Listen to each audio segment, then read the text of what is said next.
Welcome to Diamond.Standard.Gaming. And if you heard that rooster crow, you know it's time to wake up and build another awesome puzzle. And today, we're going to go ahead and we're going to build the block puzzle. So what you need to do in this block puzzle is you're going to have to place down these three blocks here: a diamond block, a gold block, and a copper block in the right order. And then you have to come over here and step on the pressure plate, and then that will open up the door. So if you have any of those blocks in the wrong position, or you have one of those blocks missing, the door won't open and you won't be able to get into the castle. So if you want to see how this is done, stick around and we'll show you step by step what you need to do. And the first thing I'm going to do is I'm going to kind of build a little entranceway here, and I don't show you how to do it so because it's pretty simple. So right there it is. That's our little entryway. That's where we're going to go ahead and build our puzzle. So what I do here is I just kind of put a little set of iron blocks down to kind of give an outline for our puzzle area. So I knew I was going to have 3 blocks, and I wanted a space between each one of them. So I think I have to make it one bigger yet. One more. One wider I have to make it. And then that way I leave a border around all the blocks, plus I leave a space between each one.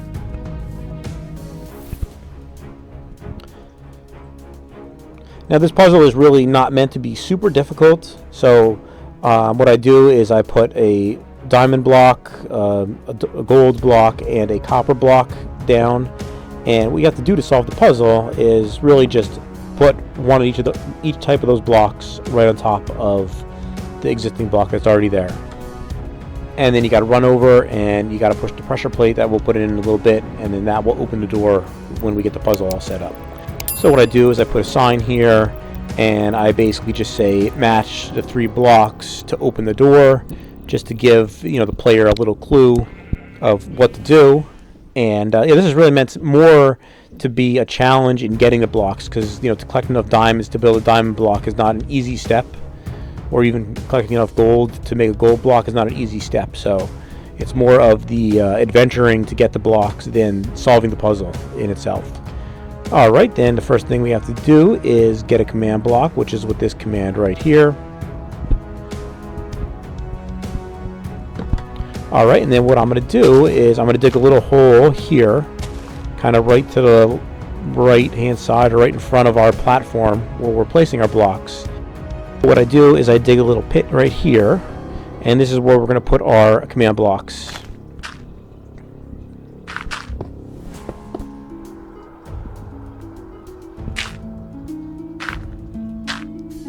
So what I do is I don't put a command block on the very top layer, because I don't want it to be visible by the top, like when you're walking on the grass. So I want there to be like a layer of grass in between the command blocks and the player. That way they're kind of hidden away from people. So I don't put it on the very top, but I put it on the second row. So I put it right on this row right here. Okay, then I go ahead and I put 1, 2, 3, 4, 5 blocks. One more right there, and that is 3 blocks to test the blocks for the puzzle, and then 2 blocks to open the doors.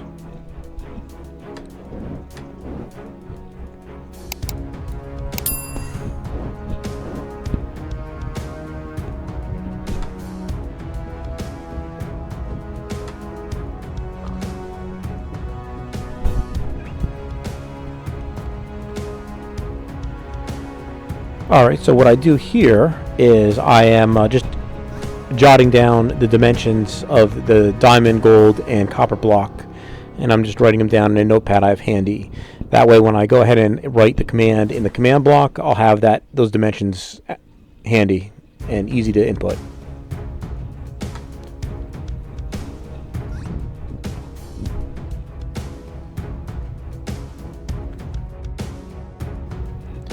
Alright, and then I go into the first command block, and I enter this command here. It's /test for block, the dimensions of the diamond block, and then the block I'm looking for, which in this case is a diamond block. I throw some dirt down, and then I throw a pressure plate, and that's going to activate the button. So when I go ahead and push the button, so right now you can see nothing happened. So I go in here, and I see that nothing happened because right here it was expecting air, and it was expecting a diamond block, and there was air, so it did not execute that block. But if I go ahead over here, not there, it's the copper block over here, and I place a diamond block right up here on top, like that, and I go here and step it, you can now see it successfully executed and found that block.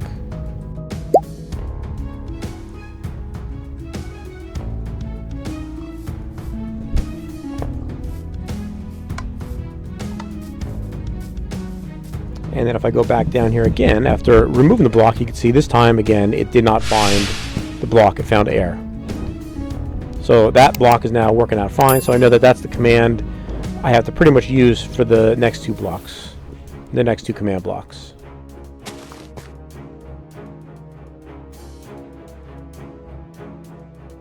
So I go ahead over here, this is the command for testing the copper block, this is actually the third block down.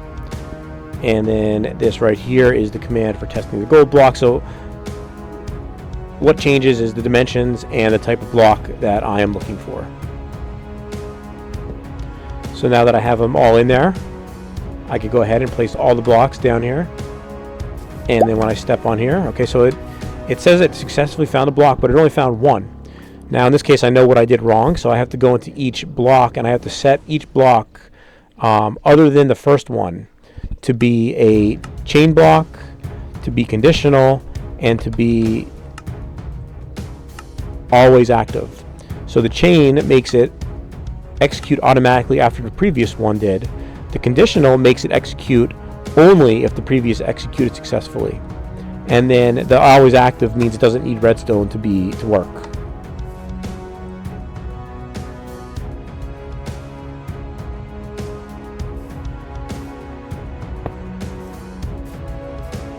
And then you can see if I remove one block, you can see I only get one successful block because what it's doing is it's testing for that diamond, it finds it, it tries to test for the gold, it's not there, so it then goes to the next one, and because the previous one wasn't successful, it doesn't execute the search for the copper block.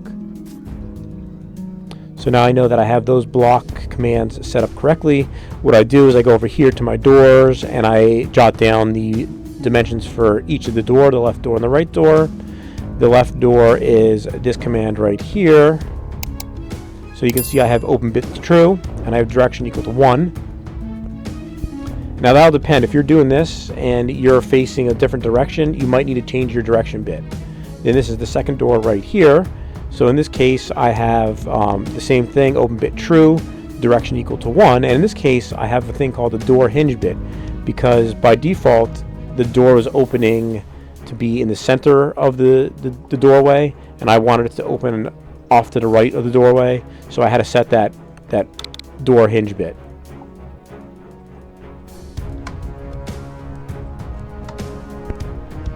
So now you can see when I step on it, it places the doors in the open position.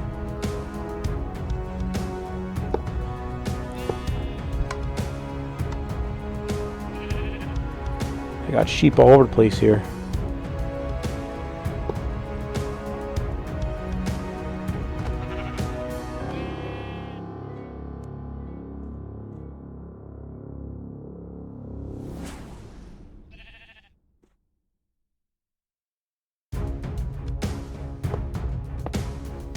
So if I go here and I place closed doors, you can see, and I step on it, it opens up the doors.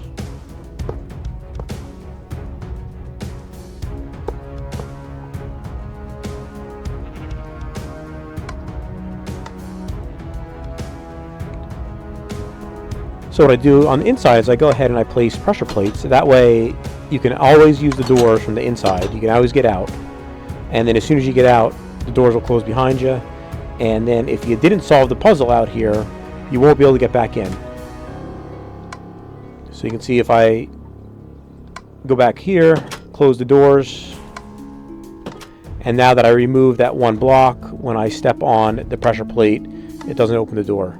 So what you can do is you can solve the puzzle, open the door, remove all your blocks and take them with you, and then you can run inside. And then that way, if there's other people playing, like if this was in an adventure world somewhere, if other people were playing it, you can get in and then close the door behind you, and then they would have to also solve the puzzle.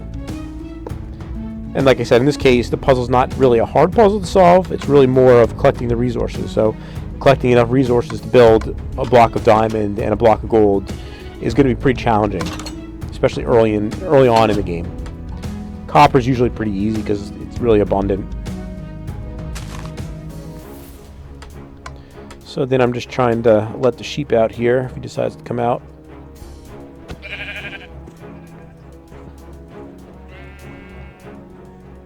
And then I just go ahead and I fill in, this pit with dirt. That way I will hide all the mechanics of everything in here.